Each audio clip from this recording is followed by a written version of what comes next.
Hello and welcome. Welcome to the next episode of my podcast. In this series I interview art practitioners that are based in Birmingham, but not artists, but other practitioners, so curators, art gallery owners, writers in the future. And today I've got the pleasure to host here John Sewell, and you are the owner of Eazyl Gallery. Yep. So Eazyl is basically an online platform for people to buy and sell their work as artists, and the premise is that it's not based on commission, but artists pay a monthly membership fee to be on the website instead. So, okay. Yeah. So where did the idea come from, and when? It started 4 years ago now, I think, the initial idea, because I think I sat on it for about 2 years before I actually did anything with it. But I was working, part of it came from I was working in a commercial gallery, and I noticed that they had a huge commission fee at this particular place, and people were coming into the gallery, and because the commission fee had sort of skewed the prices of the artworks, people coming in, looking at the work, saying, "Oh, it's very nice, but it's too expensive," or variants of that kind of thing. And so that kind of got me thinking about how the whole commission fee system works and if there's other ways around it. And then I was also working as a social media manager, I suppose, for a local art trail. And was it in Birmingham? No, so this was back. I'm originally from the Lake District. So this was the Onside and Silverdale Arts and Crafts Trail, which, if you're ever in the Lake District in whichever June I think it is, go and check it out. But I was doing some work for them, and I just saw that there were loads of these really great artists who weren't necessarily represented by galleries. A lot of them were kind of amateur artists or that kind of thing. But they did really well selling their work throughout this whole kind of weekend. So I just thought there's got to be a way to help all these artists to get their work out there, and doing so in a way that maybe changes the traditional commission fee system. So what's the fee again? There is no fee. No, so it's a membership. So there's 0% commission on the sale of each work. But it's £6.50 a month for artists to sign up, and they can upload as much stuff as they want. So £6.50, where did that come from? Was it something that you just came up with? So there are a few things. There's the time when I'd had this idea, and I'd initially thought I could do it without any membership fee, without any kind of commission, and do it sort of based on advertising on the site and all that kind of stuff. But that, I think the reality is that you'd need to be so big to begin with to do that. It wasn't viable. So the £6.50 came basically because there was a similar site who charged no commission, but they were charging £2.50 per upload. I figured once it factored in what I get charged to make the transaction and that kind of thing, £6.50 was kind of a fair price. Seems cheap to me. Yeah. And hopefully as well it encourages people, sort of all sorts of different artists, to get on board as well, because it's not a huge amount. So because I particularly want to target young artists, early career artists and that kind of thing, who probably coming out of art school or whatever and don't have a huge amount of money to spend on getting their work out there. But I figured, I pay £6 a month on other subscriptions to websites and that kind of thing. That's kind of how I arrived at £6.50. So. Well, it looks like you've got very entrepreneurial spirit. But what's your background? Is it art? So I did art at school. As an artist, yeah. to be an artist. I was okay. I enjoyed it. It's probably my favourite subject at school. but I didn't, for whatever reason, I kind of decided I didn't want to be an artist, and I ended up deciding I liked art and I liked history at school, so I went and did art history, combined the two and did art history at uni. So that's how I ended up in Birmingham. Was I went to UOB to do art history there. So do you have two BAs? One from fine art and then... No, so the art was just at school, and then Right. I stopped making art pretty much completely once I started art history. So I got my BA in art history, and then I just finished my MA as well last year. So why Birmingham? It was actually my second choice. Edinburgh had been my first choice, but it was strange because I think I'd always wanted to live in Edinburgh, just because I'd been to the city and loved it. But when I actually came to University of Birmingham for the open day, it was definitely the one that I felt most kind of at home with, and the department's great, being based in the Barber Institute. So although it wasn't my first choice, I'm glad that I ended up in Birmingham, because I had a great time at uni, and I met a lot of great friends, and then since then getting involved in the art scene in Birmingham, it's been great, and I think Birmingham's a great place to be involved in the arts. So when you studied art history, what was your specialist? What was your dissertation, or what was your research? So my undergrad dissertation was on a French artist called Eugène Grasset, and it was on a print of his called Morphine Main, which was a woman injecting herself with heroin. Wow. And it was looking at depictions of heroin addiction and morphine addiction in sort of the turn of the 1900s in France. So that was my undergrad, and then I stuck with the drugs theme for my MA, but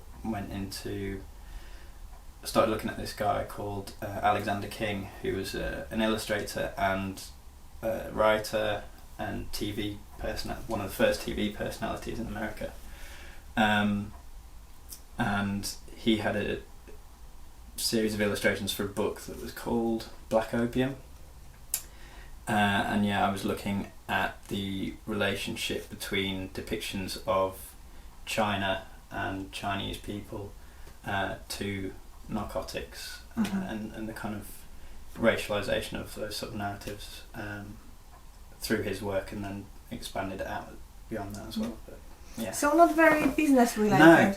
No, it's kind of. I think I've always thought it's better to just go with whatever captures your imagination or whatever, and that stuff I found interesting for whatever reason. So yeah, I don't think one of the good things about the course at UOB was that you get a lot of those they do curation courses and sort of contemporary art courses as part of the history of art thing, so you do kind of cover businessy kind of stuff as well. And I think, I don't know how much studying businessy kind of things would have actually helped. I think you only learn that kind of stuff by doing it, really. Okay. So where did the idea, and you told me where the idea came from, but if you could just maybe tell me a bit more what pushed you to actually do it, and more kind of behind the scenes of setting up a business, online business, very contemporary, very 2020 or 21st century. Yeah. A year after the working in a gallery where I'd first had the idea, and I told a few friends about it, and they said, "Oh yeah, it sounds like it could work," but I didn't really. I just sort of sat on it for a year, and then it was just sort of playing away at me that I had this idea that it could work, and it was best to just try it and see if it could work. And I was fortunate in some regards that I got a little bit of inheritance money that meant I could start the whole thing up, So is it expensive to set it up? It was no. I mean, in some ways, yeah. I think I got a relatively good deal because the guys who I was working with, Alt Agency, who actually built the website for me, because I'm not a techie guy at all, which is probably if people were going to set up their own websites, I'd say partner with someone who is a techie person because it'll make life a little bit easier. But the guys at Alt they've been brilliant and they were great through the whole thing. And they I think I probably got a great value for money from them. But yeah, so I kind of it was basically just a case of taking this idea, and I knew that I couldn't make the website, so I just had to commit to getting someone to help me through that, and those guys did that, and it was once the ball starts rolling in that sense, it's kind of it takes off, and you just have to make that kind of leap. And the graphic design, do you design it yourself? Yes, so all the marketing kind of stuff and that kind of thing. I do all that stuff myself. They've set it up so I can manage a lot of the website myself. They're great, so another shout out, I suppose. The guys at Alt, they're really, really great people and very helpful, and check them out if you want the website building. Cool.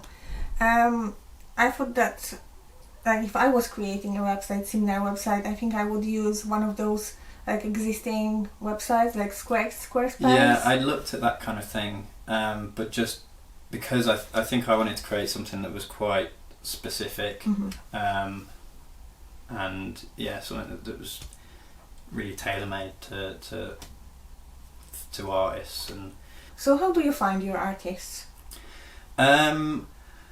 Big one generally has been just trawling through Instagram, messaging artists, talking to them.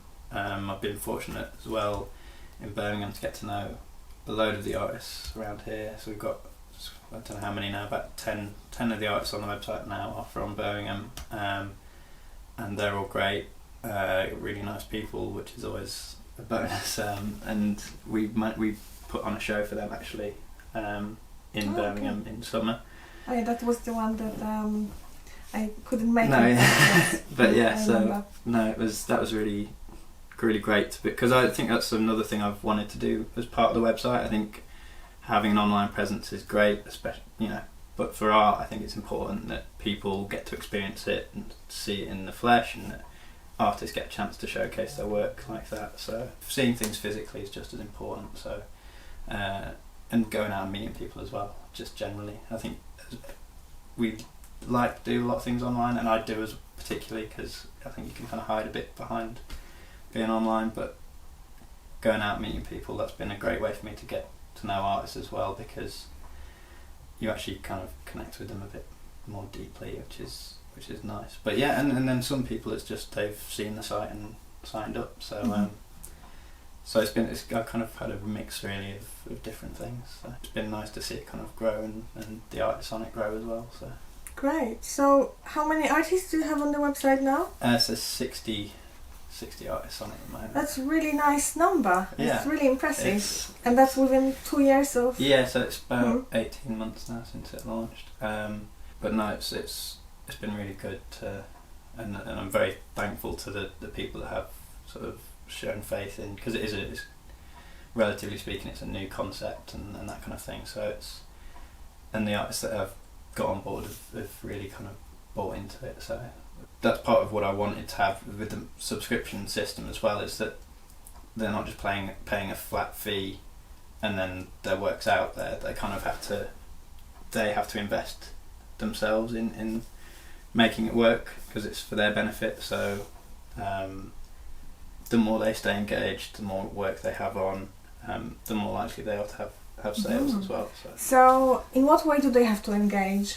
I think, there's several. On the website itself, we built in something where they can post in a way like updates. So whenever they upload new work, people that follow them on the site get an email saying this artist upload new work. So that's kind of we kind of immediately create a kind of mailing list for them just by having followers, that kind of thing. But then also just promoting the site, and a lot of them have their own audiences, and so working with the artists to kind of bring their audiences to us so we can sort of share the work that we've got on the site as well. So I think the engagement stuff, it comes in a few different forms, but yeah, there's a lot of fun ways to engage with artists, and I think that's one thing I've really enjoyed doing, is getting to know, following more artists on Instagram and seeing and engaging with them just on that, or Facebook or whatever. And seems to me the artists that do best generally are the ones that, in terms of from a business point of view and selling their work, are the ones that really put themselves out there, show a lot of the making process of what they do, talk to the people that are liking, commenting on all their stuff. So I think it's a massive part of being commercially successful as an artist is building that audience relationship, I think. Mm-hmm. That's something I try and do as well with the website, but it is it's a bit weird doing that as Eazyl commenting on this, saying, "Oh, I really like your thing," as opposed to, it works really well with artists because they're able to, they're a person, and it's nice to have that kind of personal aspect to it. So. Mm-hmm. And you have some additional activities on the website as well, a blog and also a vlog, don't you? So the video. Yeah, so the blog is every Sunday. I try and post it every Sunday morning. Yeah, so that's covered all sorts of different things. Sometimes it's just me ranting about the art world or whatever, and then sometimes it's guest bloggers, and then sometimes it's sort of more just like top 5 this or that. But that's been fun for me, but also I think it drives a lot of traffic to the site. So I think it's a nice way to provide value to people, which is something I'm really keen to do, which is the vlogs as well. So we have artists talking about their practice. There's been a few where I've just been sat there talking about the art world and explaining things, and because a big part of what Eazyl's set up to do is to make art accessible to people. So if I can do anything to explain art to people, because it can be quite a complex thing, then I'm always keen to try and do that. So the vlog, the blog, 2 kind of things that I've been doing, and I also want to do more events. So have artist meetups, maybe have some sort of more exhibitions, but maybe more sort of stuff where buyers come and just sort of learn about art. So that's... That sounds really busy. Yeah. It sounds like a full-time job as well, is it? It is pretty much. I mean, I don't know, I always feel like I could probably be doing more than I am, but I think everyone's always quite harsh on themselves with these sort of things, but no, it's enjoyable, and it's, for me, it's I'm just trying to, it's like very much a bigger picture kind of thing. Like the website is kind of a vehicle for me to help people engage with art, to help artists reach new people, to sell their work and all that kind of stuff. So it's I do it for free essentially, which I mean basically what I do at the moment. But yeah, just. So what happens to the profit from the website? Well, at the moment it breaks even. Goes back to the business. So it's all going back in. Mm-hmm. Everything goes back into the business at the moment. Just because and just trying to do everything I can to make it grow. Mm-hmm. And yeah, so it's I think for me, I think the website is a kind of platform upon which to build a bigger thing. So the blogs and the vlog, the events, I all see as kind of the Eazyl brand is kind of, I want to use that to make art more engaging and accessible to people generally, and the website is the sort of manifestation of that. But so the art is mostly from the UK? Mostly from England really, but there's one Scottish guy and an Irish guy as well, so it's kind of, I think initially I was really keen to just let's get as many people as possible on, but I think increasingly, as much as I still want that broad thing, I very much want to build kind of community stuff as well, so I'm working to try and really build a base of Birmingham artists, so that we can run events and do all that kind of stuff, and it's easy for everyone. So all over the place in the UK really. So do you control quality in any way, or is it? No, because I think I made that was a big question people always had, and especially when I was trying to do some market research, some artists I spoke to were not keen to be on a platform that basically was I think, what was the wording that someone curated used? Well, someone said take all, which was they didn't want to be on a site that just takes everything. Yeah, okay, so you're opposite. Yeah. I understand. Yes. Which is which I can understand, and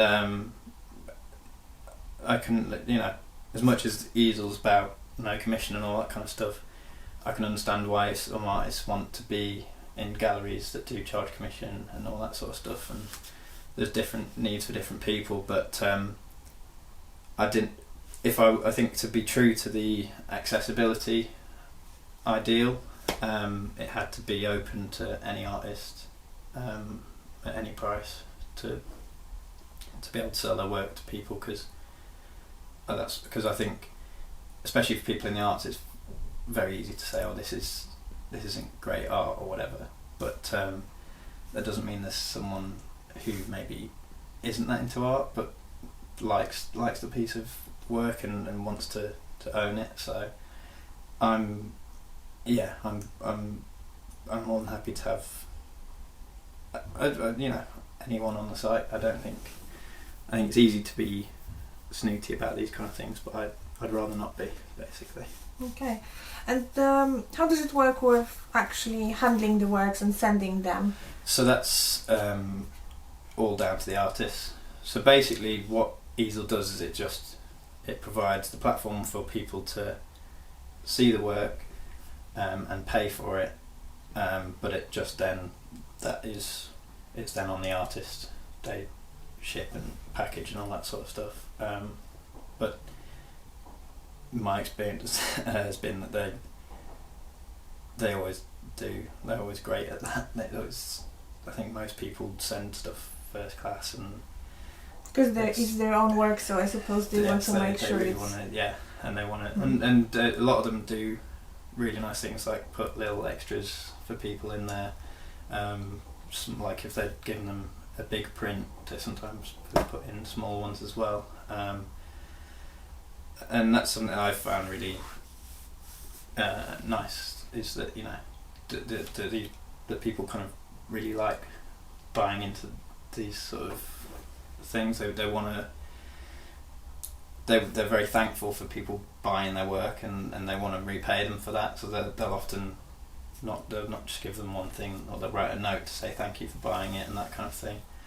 And seeing people have sent me some pictures of stuff that people have sent them, and it brings it home how sort of reliant these artists are on people buying their work, but how positive it is for them when people do buy their work, and how I think it's easy for people to forget to see the artwork and think, oh, the artist has made that, but someone else will buy it.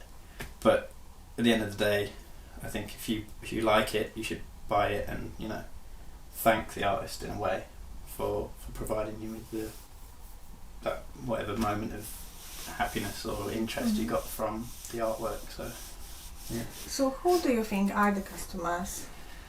And how do they find the website? It's been quite a mix. I initially think I'd set it up to be for like students and young professionals and that kind of thing. But it's been a real mix. So it's been all sorts of people from different kind of backgrounds, and it's been really nice to be able to facilitate those sales, and especially when it's people when I see a sale go through and it's not someone I know, you speak to the artist and it's not someone they know as well, so it's nice to be able to provide those moments and that benefit to the artist. So. Mm-hmm. Do you buy art yourself? Yeah, I've bought a few things. I've also been very fortunate to have been gifted some art by a number of the artists on the website and stuff. I'm slowly trying to build a bit of a collection, but my flat's quite small at the moment, so I'm quite restricted in what we can do. But yeah, I mean, for that was one of the reasons I set up the website, was because I should have said this earlier, but I was kind of looking at, I was coming to the end of my art history degree. I was thinking, if I'm really into art, I should probably buy some real art to have on the wall rather than a poster. And I kind of went around the internet and went trying to look at like eBay, all the different art platforms, Amazon I think have an art thing, and I just didn't feel that any of them really were kind of welcoming to someone that didn't really know what they wanted. Because I was going in with like, I don't really know what I want, but I want some art, so we'll see what I can find.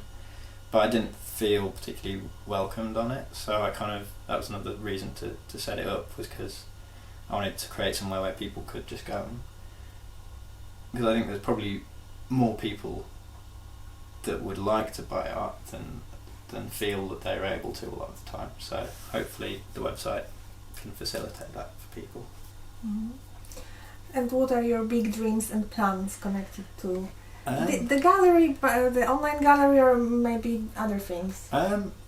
Well,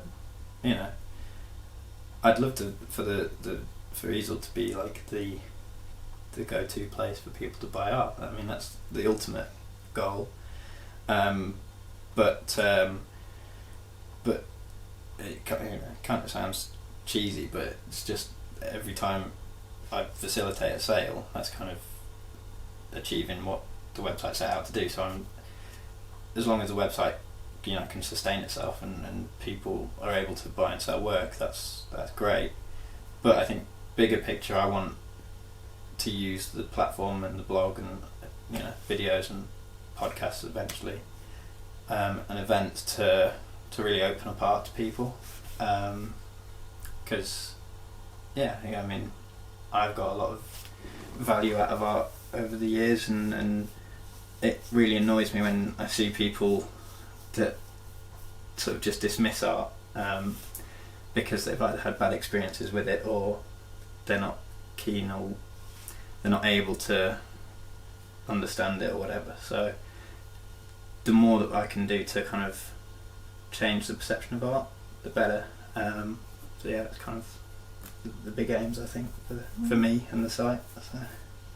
Great. Well, sounds really good. And in terms of like being in Birmingham, do you think you're going to stay here? Or?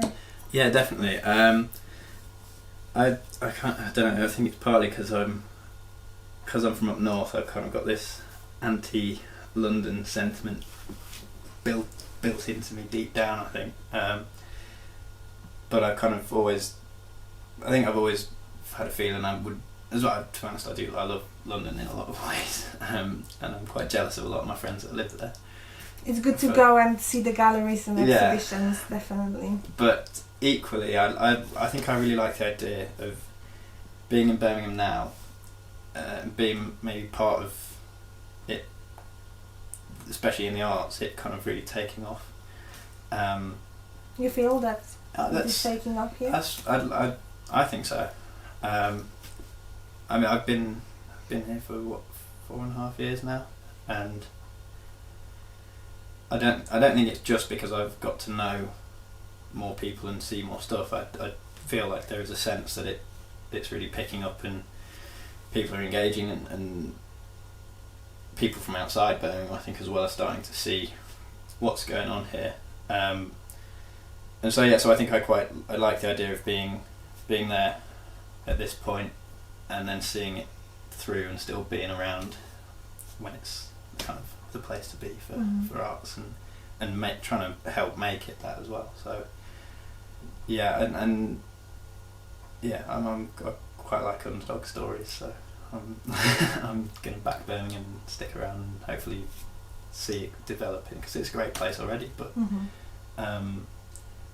I hear a lot of people at the moment sort of saying that one of the problems Birmingham has is that it doesn't shout about itself enough.